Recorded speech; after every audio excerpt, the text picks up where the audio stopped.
belajar mengenai hidrokarbon bagian 3.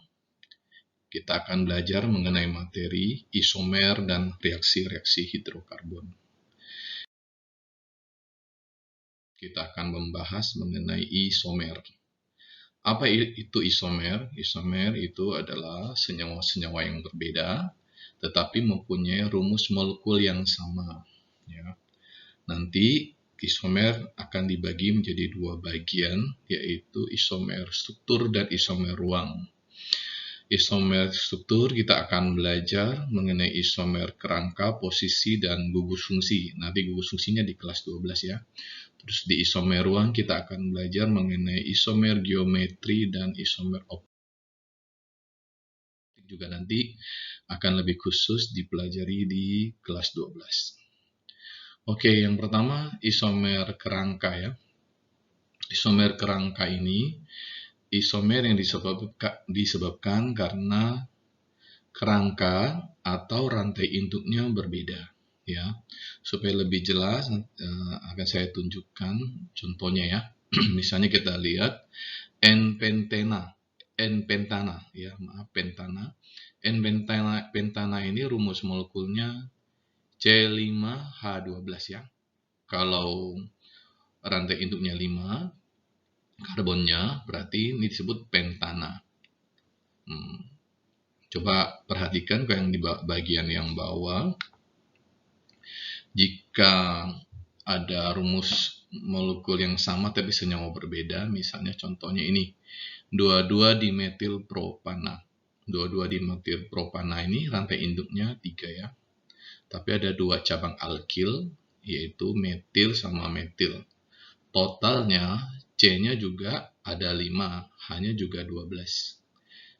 Lihat yang sebelah kanan, 2-metilbutana. Kita perhatikan, rantai induknya butana mempunyai 1 cabang metil. Totalnya jumlah C-nya juga ada 5, H-nya ada 12. Itu artinya ini termasuk isomer kerangka.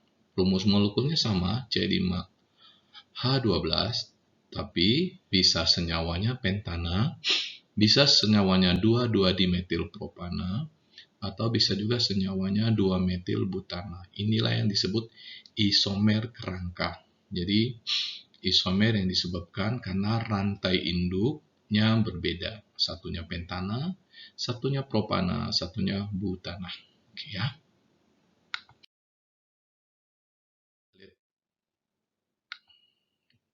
Contoh lain misalnya pada alkena, ada nggak sih kira-kira isomer kerangkanya? Kita lihat ya. Contoh misalnya ini rumusnya C4H8. Dari homolognya kita tahu ini adalah turunan dari alkena ya. Nah, bisa ditulis menjadi 1 butena, C-nya 4, H-nya juga 8, atau bisa juga dibuat menjadi 2-metil-1-propena dengan rumus yang sama, C4H8.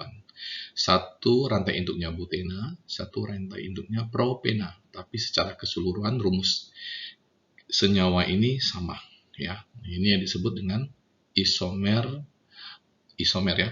Terutama ini adalah isomer kerangka ya. Oke. Selanjutnya ada yang disebut dengan isomer posisi ya. Isomer posisi ini adalah senyawa yang mempunyai rumus molekul sama tetapi posisi ikatan rangkap atau gugus fungsinya berbeda ya. Contoh ini biasanya terjadi pada pelajaran ini hidrokarbonnya hanya pada turunan rangkap ya, alkena maupun alkuna. Di sini contohnya misalnya butena. Butena ini kalau ikatan rangkapnya ada di nomor ujung paling nomor awal, ini namanya 1 butena. Tapi kalau misalnya ikatan rangkapnya pada rangkap ikatan yang nomor 2, ini namanya 2 butena. Baik 1 butena maupun 2 butena ini rumus kimianya sama, C4H8. Tapi karena posisi ikatan rangkapnya berbeda, ini menjadi senyawa yang berbeda ya. Jadi senyawa ini berbeda walaupun rumusnya sama ya. Ini disebut dengan isomer posisi. Isomernya disebabkan karena ikatan rangkap posisinya berbeda. 1 di nomor 1, senyawa yang keduanya ada di nomor 2 ya. Sudah jelas ya, berarti ada dua isomer tadi ya, isomer kerangka dan isomer posisi. Selanjutnya kita mau coba yang isomer geometri ya, coba. Isomer geometri ini rumus molekulnya sama, strukturnya juga sama, tapi ruangnya berbeda ya.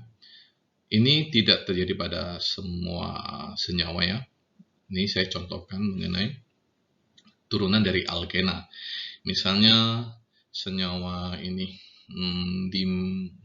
di kloroetena ini ya, di kloroetena. Kalau mau lihat lebih jelas ini, oke. Di kloroetena ini, kalau cuma ditulis rumus strukturnya, ini nampaknya sama. Padahal sebenarnya ini ada dua jenis, ya. Ada yang disebut dengan cis 1,2 dikloroetena, ada yang disebut trans 1,2 dikloroetena. Perhatikan perbedaannya. Kalau yang cis, atom atau gugus atom yang sama berada di sisi yang sama. Misalnya H dengan H ini ada di sisi bawah, Cl sama dengan Cl ada di sisi atas. Kalau yang trans, atom atau gugus atom yang sama disilang di persilangan atau di seberangnya. Coba lihat kloro di pojok kiri dan di pojok kanan bawah ya. Sedangkan hidrogen sama hidrogen itu ada di kiri bawah dan kanan atas. Nah ya, kalau berseberangan seperti ini, atom atau gugus atomnya yang sama ini disebut trans. Yang satunya disebut cis ya. Oke. Apakah semua alkena pasti memiliki isomer geometri? Jawabannya tidak. Ya, jadi alkena ini hanya mempunyai isomer geometri jika pertama, saya kasihkan contohnya juga di sini, kedua atom C rangkap setidaknya mengikat satu gugus atau atom yang sama. Misalnya kita lihat nih, C yang ikat rangkap nih ya, C sebelah kiri mengikat H dan Cl, C yang sebelah kanan juga sama mengikat H dan Cl, jadi harus sama ya. Terus ikatan rangkapnya tidak boleh mengikat atom atau gugus yang sama. Maksudnya gini, kalau ini mengikat Cl, satunya harus yang lain, H misalnya. Jadi nggak boleh sama-sama Cl atau sama-sama H, nanti nggak bisa dibedakan yang mana cis, mana transnya gitu ya. Dengan kata lain, yang mempunyai isomer geometri ini adalah alkena yang simetris. Artinya C sebelah kiri memiliki atom dan gugus atom yang sama di kiri dan di kanannya. Atau kalau di matematika kita kenal dengan namanya simetris. Ya, berikut akan saya berikan beberapa contoh supaya mungkin lebih ngerti mengenai isomer apa saja sih di homolog yang lain. Tadi kan kita lebih banyak bahas alkana. Coba kita lihat alkuna ya.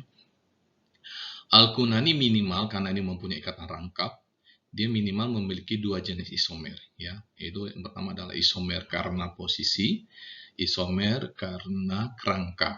Ya, tadi udah dibahas posisi itu jika posisi rangkapnya berbeda, kalau kerangka jika rantai induknya yang berbeda. Contoh misalnya kita lihat ada satu pentuna dan dua pentuna. Lihat dari ikatan rangkapnya ya, satu pentuna berarti ikatan rangkap tiganya ada di ikatan nomor 1. Kalau dua pentuna berarti ikatan rangkap tiganya ada di ikatan nomor 2. Satu pentuna dan dua pentuna ini rumusnya sama ya. Tapi ini adalah senyawa yang berbeda. Ya, satunya satu pentuna, satunya dua pentuna. Satu pentuna dan dua pentuna ini bisa dibilang isomer posisi karena posisi ikatan rangkapnya yang berbeda. Bedakan kalau misalnya dengan yang senyawa nomor 3, 3 metil 1 butuna, ini apanya yang berbeda? Nampak dari sini, rantai induknya yang berbeda. Satunya pentuna 5 rantai induknya, butuna berarti rantai induknya ada 4 karena satunya menjadi metil atau cabang. Totalnya C-nya juga 5 ya. Ini yang disebut dengan senyawa nomor 1 dan nomor 3 ini disebut dengan isomer kerangka karena rantai induknya berbeda. Ya. contoh lain yang misalnya isomer alkena. Ya. Contoh misalnya saya kasih C-nya 5 ya. C-nya 5 berarti hanya 10 sesuai dengan rumus homolognya ya. Kira-kira ada berapa? Oh, ada banyak. Ada 5. Kira-kira ada 5 isomernya. Bisa karena posisi, bisa karena kerangka. Ya. Yang posisi kita lihat contoh misalnya satu pentena dengan 2 pentena. Satu ikatan rangkapnya di nomor 1, satunya di nomor 2. Apakah bisa bergeser lagi ke sini? Kalau bergeser ke kanan lagi ya sama dengan 2 pentena. Jadi yang posisi ini cuma ada 2, 1 pentena dan 2 pentena.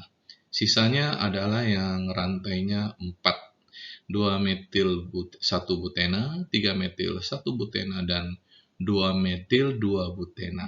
Jadi 2 metil 1 butena dan 2 metil 2 butena ini adalah senyawa yang berbeda juga. Karena posisi ikatan rangkapnya berbeda ya. Oke, kita lanjut ya.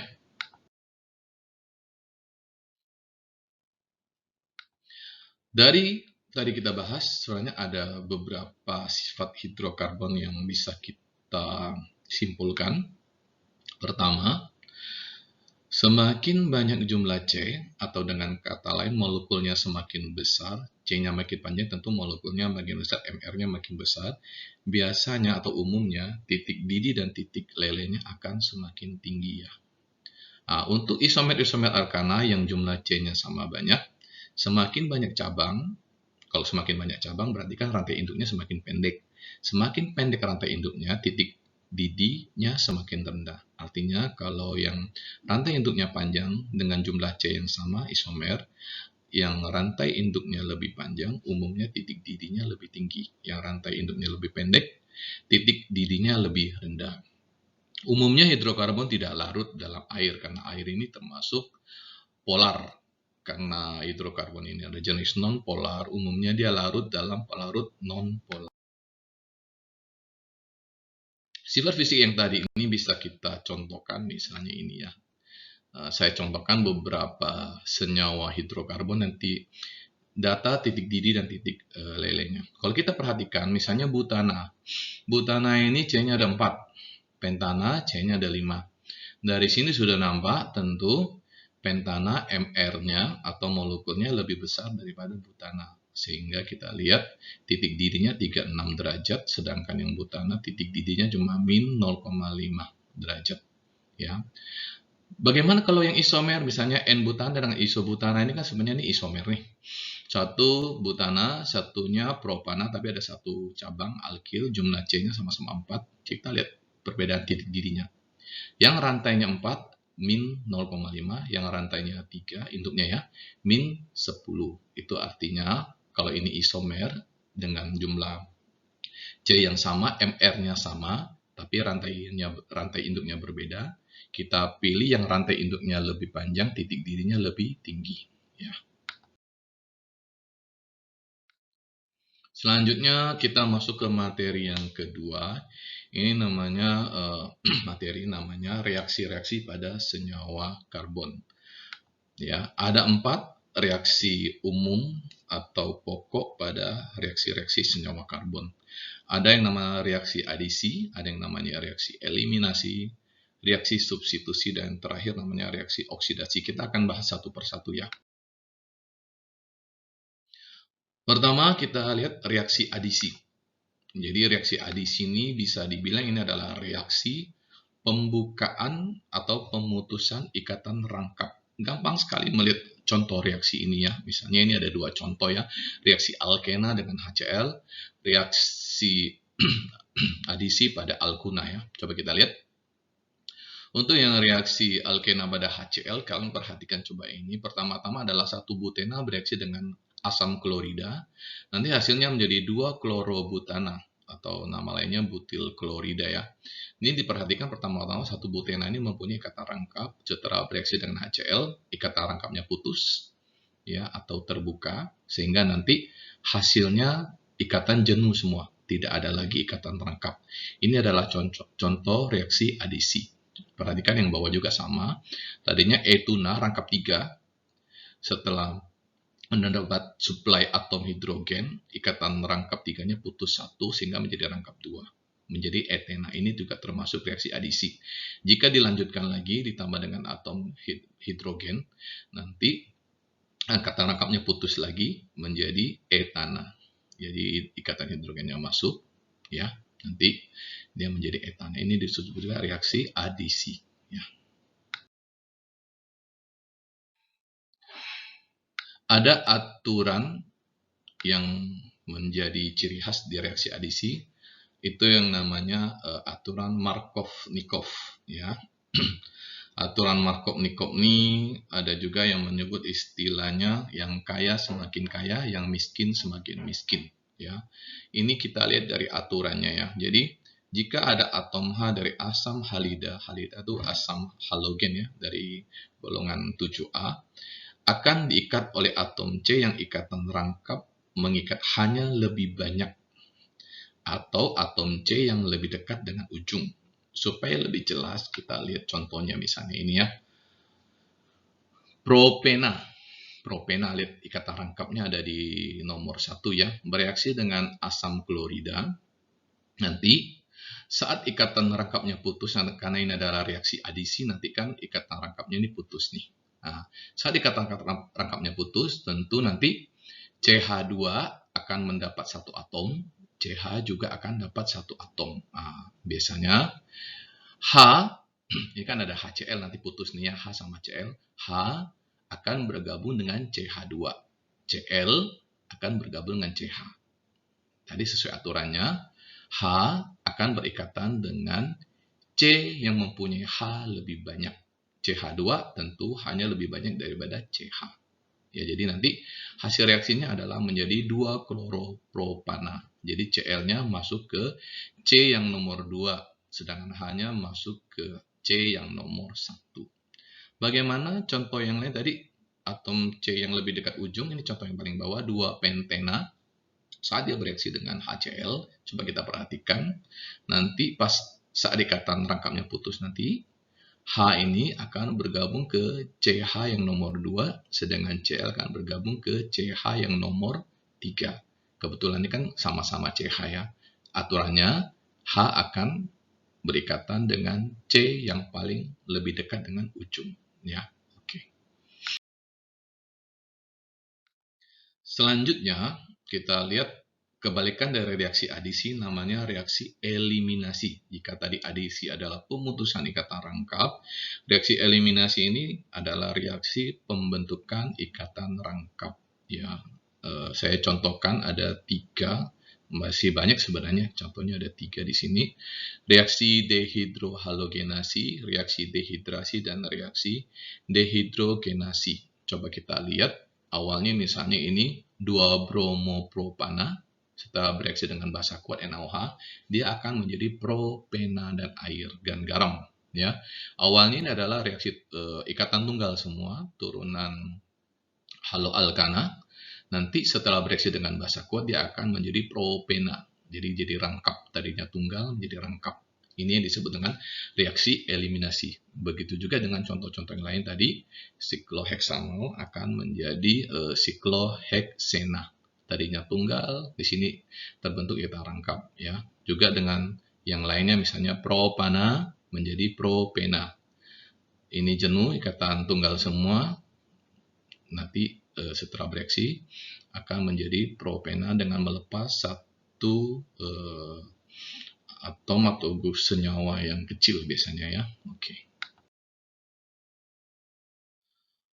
Selanjutnya yang ketiga namanya reaksi substitusi. Jadi reaksi substitusi itu nama lainnya adalah penukaran atau penggantian, ya. Jadi bisa dikatakan reaksi substitusi adalah reaksi penggantian atom atau pertukaran atom dengan gugus atom atau atom yang lain, ya. Contohnya kalau kalian perhatikan di sini ada 4 contoh, ya. Contoh yang pertama, perhatikan coba ini CH2Cl2 ditambah dengan Cl2, nanti salah satu Cl2 ini akan bertukar tempat dengan H yang di sini, ya. Jadi nanti Cl1 atom Cl berpindah ke CH2Cl2, satu atom H berpindah ke Cl2 sehingga terjadi penggantian atau pertukaran ya menjadi CH-Cl3 dan HCl. Yang lainnya juga sama, kurang lebih sama sebenarnya. Coba perhatikan misalnya yang paling bawah ini ya, kiri bawah ini ya. Karbon tetraklorida. Karbon tetraklorida ini dibentuk dari CH-Cl3 dengan Cl2 ya. Jadi nanti ada satu atom H tukaran dengan Cl2. Jadi nanti CH3-nya berubah menjadi CH-Cl4 sedangkan Cl2-nya berubah menjadi HCl. Jadi ada atom atau gugus atom yang berpindah tempat atau bertukar. Terakhir, kita belajar mengenai reaksi oksidasi ya. Jadi reaksi oksidasi ini disebut juga reaksi dengan oksigen ya. Reaksi antara senyawa karbon dengan oksigen atau sering juga kita kenal namanya pembakaran ya. Reaksi pembakaran ini sebenarnya pada umumnya ada dua jenis, yaitu pembakaran yang sempurna dan pembakaran tidak sempurna. Apa bedanya? Kalau pembakaran tidak sempurna umumnya hidrokarbon contohnya C2H6 nih, kalau bereaksi dengan oksigen akan menghasilkan karbon dioksida, karbon monoksida dan air. Kadang-kadang juga ada karbon dan karbon dioksida juga. Ya, untuk yang pembakaran sempurna umumnya hanya menghasilkan karbon dioksida dan air. Ya, ini sudah sering kita lihat, ini contoh pernafasan juga sama ya, hasilnya adalah karbon dioksida dan air. Jadi bisa disimpulkan reaksi oksidasi itu adalah reaksi pembakaran atau reaksi antara senyawa karbon dengan oksigen. Sekian penjelasan mengenai isomer dan reaksi oksidasi. Semoga bermanfaat. Terima kasih atas perhatiannya. Selamat pagi.